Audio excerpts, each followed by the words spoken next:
자, 선생님들, 지금부터 우리 이제 별자리에 대해서 알아볼 거예요. 어, 오늘은 이제 제가 여러분들한테 그 다양한 배열법에 관련된 이제 숙제를 내드릴 건데, 어, 데일리 배열법 하실 때 이제 왼쪽 아래에 있는 별자리 행성 하우스 리딩도 한번 슬슬 영역을 좀 넓혀서 해보시면 어떨까 싶습니다. 자, 들어가죠. 자, 아까 제가 이거 서양 점성술 주사위 구성 알려드렸죠? 별자리 행성 하우스로 되어 있습니다. 양자리부터 해보겠습니다. 자, 양자리는요. 12별자리 중에 가장 첫 번째로 나오는 별자리가 됩니다.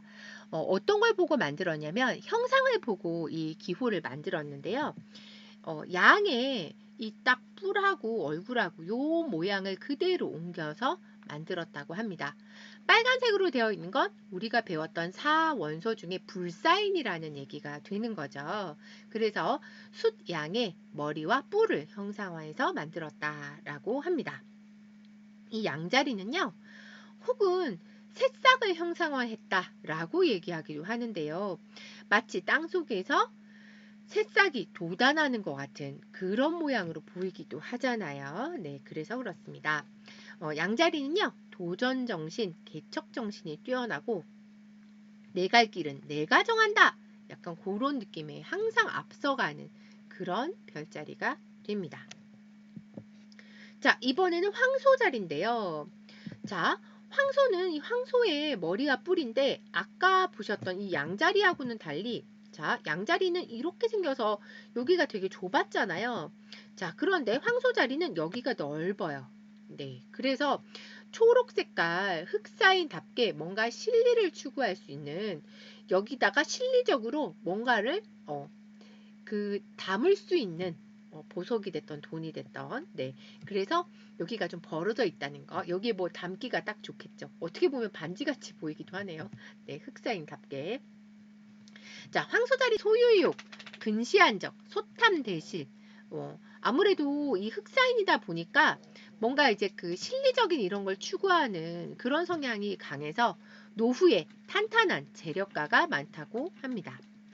눈앞에 안정을 추구하는 성향이 있고 풍요의 별자리다. 네, 보통 이제 그렇게 얘기를 하죠.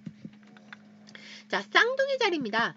말 그대로 사람 둘이 서 있는 거죠. 네, 노란 색깔 공기 사인이고요. 이성적이고 지적이고 정보, 이중인격, 다혈질 이런 특성도 가지고 있는데요. 왜냐하면 쌍둥이 자체가 두 사람이기 때문에 두 인물의 특성이 다 내 몸속에 다 있어서 이중인격 이런 의미가 나온 거죠. 네, 정보통, 호기심, 다재다능하고 멀티는 가능한데 다만 단점이라면 좀 산만하다는 거. 다양한 분야를 다 잘 아는데 좀 깊이는 없는 네, 그런 단점도 있습니다. 자, 계자리인데요. 말 그대로 이 꽃게의 집 개발을 형상화해 놓은 거죠. 이 계자리는 파란 색깔 물사인이잖아요. 그래서 여기가 지금 그 여성의 유방을 형상화했다. 이제 보통 신체 부위를 그렇게 나타내기도 하고요. 양육의 별자리다. 모성애, 부성애의 별자리다. 가정적, 우울, 한맺힘, 보복의 별자리다라고 하는데 사실 계자리이신 분들 굉장히 착해요. 너무너무너무너무 착한데 너무 착해서 거절을 못하는 겁니다. 그래서 말도 못하고 쌓이고 쌓였다가 어느 날 빵! 하고 터지면 울분을 참다가 한 번에 터지는 거죠. 그래서 복수를 한다는 거 아닙니까? 그래서 계자리이신 분들 너무 착하다고 막 부려먹고 이러면 안 됩니다, 여러분. 자, 이번에는 사자자리. 다시 빨간 색깔 불사인으로 돌아왔죠. 자, 이게 바로 사자자리 기호인데요. 뭐 같아요? 했더니 콩나물 같아요. 이런 분들 계셔갖고. 사자의 머리와 뭐 갈기를 형상화했다고 하는데 저는 머리하고 꼬랑지 붙여놓은 것처럼 보이는데 뭐 편하신 대로 여러분들 외우세요. 자, 사자자리는요. 정말 위풍당당한 거죠. 왜? 내가 왕인데 약간 그런 느낌이 있습니다. 그래서 굉장히 외향적이고 자기 표현력도 강해서 내가 난데 약간 그런 스타일. 네. 어, 보통 이제 그 아이돌 그룹에 센터를 맡는 아이들이 사자자리가 굉장히 많다고 합니다. 중요한 역할을 맡거나 아니면 대부분의 리더들이 이 사자자리인 경우가 많고요. 좀 특성을 보자면 이 사자자리이신 분들은 예를 들어 어떤 모임에 가서 앉을 때 꼭 그 중앙 자리를 선호하는 경향이 있고요. 헤어스타일을 보면 좀 약간 그 모 보험사의 걱정 인형에 보면 머리 이렇게 갈기처럼 막 이렇게 풍성하게 퍼져 있는 마치 그런 헤어스타일을 갖고 있는 분들이 좀 많다고 합니다. 자, 이번엔 처녀자리입니다. 이거 심볼론 카드인데요. 심볼론 카드에도 보면 이 처녀자리 기호가 들어 있거든요. 네. 이 처녀자리들은 흑사인이잖아요. 처녀자리는 굉장히 깐깐하고 꼼꼼한 그런 특성을 갖고 있습니다. 그래서 잔소리가 많아요. 왜? 워낙 깐깐하고 꼼꼼하다 보니까 내 눈엔 다 거슬리는 거예요. 이 조금이라도 뭔가 비틀어지거나 틀리면 그래서 편집자적 능력도 있고요. 다만 너무 그렇게 깐깐하고 꼼꼼하다 보니까 신경이 예민해져서 건강은 좀 신경 쓸 필요가 있다는 거. 일을 워낙 잘해갖고 평생 일하는 일꾼인 일복 많으신 그런 분들이 많이 해당이 됩니다. 자, 그리고 천칭자리입니다. 말 그대로 이 수평조를 지금 이 사람이 들고 있잖아요. 네. 나중에 이 12별자리 중에 이렇게 사람이 들고 있어야만 하는 물건이 나올 때는 인간의 별자리라고 보통 얘기를 합니다. 자, 이 천칭자리 특성을 보면 이성적이다. 노란색 공기사인이니까요. 외향성이다. 뭐 배려를 한다. 공주병, 왕자병, 약간 사랑을 갈구한다. 관계가 안정되면 더 열심히 공부한다. 보통 이제 그렇게 얘기를 하는데 학생들 지도하실 때 보통 얘기를 많이 하시잖아요. 이성교제 하지 말라고. 네. 그런데 이 천칭자리 같은 경우에는 오히려 여자친구, 남자친구가 있으면 관계가 안정돼서 더 열심히 공부를 한다고 합니다. 자, 그 다음 전갈자리인데요. 물사인입니다. 파란색이죠. 자, 여기 M자처럼 생겨있는 이 기호에서 포인트는 바로 끝부분. 이 화살표가 되는데요. 왜? 이 정갈의 이 독치미는 꼬리가 포인트이기 때문이죠. 네. 이 정갈 자리는 뭔가 실속을 중요하게 여기고 약간 뒤끝이 긴 그런 특성을 가지고 있습니다. 보통 이제 이런 얘기를 많이 하는데요. 가면의 별자리다. 속을 알 수 없다. 이런 얘기를 보통 많이 합니다. 여기 보시면 신체 부위에 생식기라고 나와 있는데요. 여기는 지금 정력이 센 별자리라고 써놨지만 신체 부위는 생식기를 나타내지만 정력이 센 별자리에는 들어가지 않습니다. 네. 근데 간혹 책에 이렇게 또 써져 있기도 해서 네, 일단 넣어놓긴 했습니다. 자, 이번에는 빨간 색깔 불사인 사수자리인데요.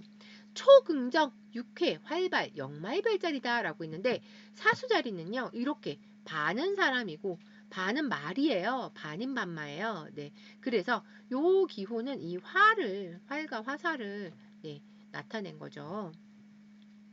변화, 이동이 많고 운이 좋고 과대평가되는 성향이 있고 신념, 도덕적, 종교인 규율을 잘 지키는 그런 특성이 있다고 합니다.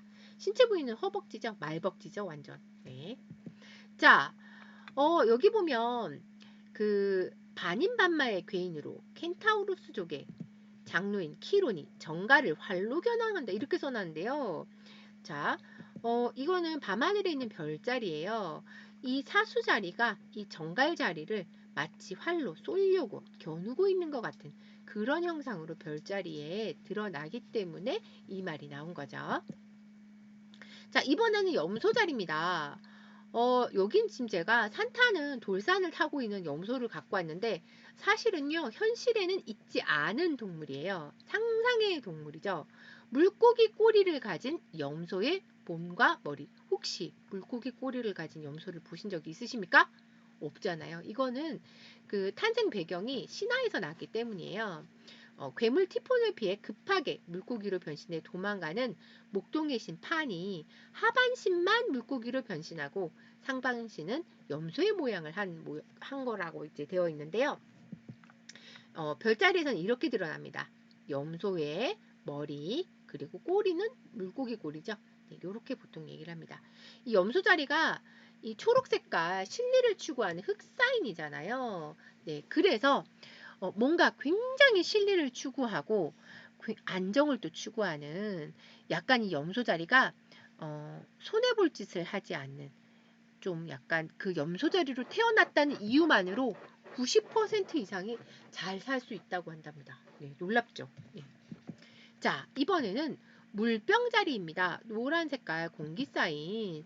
자, 물병을 사람이 들고 있죠. 그 말은 사람의 별자리다가 되는 거죠. 제가 왜 자꾸 복선을 깔고 있죠? 이따 시험 문제 나오거든요. 네, 잘 들으셔야 됩니다. 자, 물병자리는요. 평등주의, 진보, 창의적 보통 이제 이렇게 얘기를 하는데 물병자리인 학생한테 너 교실 청소 깨끗하게 해놔. 이따 선생님이 와서 검사할 거야. 이렇게 얘기하면 되게 싫어합니다. 물병자리인 학생을 상대할 때는 여러분들 선생님은 너 믿어. 네가 알아서 잘 하고 가. 이렇게만 얘기하면 마음대로 하라고 하면 오히려 더 잘하는 그런 특성이 있습니다. 여기 지금 헤베 대신 신들의 음료 넥타르를 따르는 트로이 왕의 아들 가니메데스다라고 써져 있는데요. 굉장히 잘생긴 미소년이었다고 해요. 그래서 너무 잘생겨갖고 제우스가 납치해갖고 데리고 갔다는 그런 신화가 있지요. 자, 이번에는 마지막 물고기 자리입니다. 아까 이 괴물 티폰을 피해서 급하게 도망가다가 탄생했던 별자리가 염소 자리였죠. 또 하나 탄생된 게 있는데요. 물고기 자리입니다. 아프로디테, 우리가 다들 잘 알고 계신 미의 여신, 비너스잖아요. 같은 신이죠. 자, 그리고 에로스, 큐피드를 더 잘 알고 계시겠죠. 활 뿅 하고 쏘면 사랑에 빠지게 만드는 엄마하고 아들의 관계인데요. 혹시 도망가다가 애 잃어버릴까봐 엄마가 물고기로 변신한 다음에 꼬리를 이렇게 리본으로 묶어놨죠. 그걸 형상화해서 탄생했던 별자리가 바로 물고기 자리가 됩니다. 자, 물고기 자리는 좀 특성이 있는데요. 공감 능력이 굉장히 뛰어납니다. 네. 그래서 상대방이 내담자가 와서 뭔가 자기 속에 있는 힘든 일들을 막 다 터놓으면 이 물고기 자리가 그걸 싹 다 흡수하는 겁니다. 그럼 상대방은 어떻게 되죠? 굉장히 개운해지는 거죠. 아, 다 힐링이 된 것 같아요. 이러고 가는데 중요한 건 이 물고기 자리가 이제 죽어나는 겁니다. 그 상대방의 안 좋은 감정의 찌꺼기를 다 흡수했기 때문에 본인이 너무 힘들어지는 약간 좀 그런 문제가 있다는. 상대방은 힐링되는데 본인이 아픈 이런 상황이 생길 수 있다는 거죠. 자, 이건요, 제가 네이버에 검색했더니 이렇게 이 별자리를 다 정리해서 누가 만들어 놨더라고요. 네, 참고하시면 되겠습니다. 나중에 이거 캡처한 거 다 보내드릴게요. 강의 내용은 잘 보셨나요? 더 궁금한 내용이 있으시면 제가 운영하고 있는 그랑블루의 타로 세상 밴드에서 질문 올리실 수 있고요. 검색하시고 가입하시면 누구나 다 가입하실 수 있으니까 들어오셔서 더 많은 정보 얻어가세요. 밴드에 보시면 주역 타로와 그랑블루 르노르망을 대표 태그로 걸어서 주역 타로 64장과 그랑블루 카드 36장에 관한 키워드 정보를 얻으실 수 있습니다. 네, 들어오셔서 공부 열심히 하시고요. 오늘 들으셨던 강의 내용이 도움이 되셨다면 구독과 좋아요도 부탁드립니다. 감사합니다.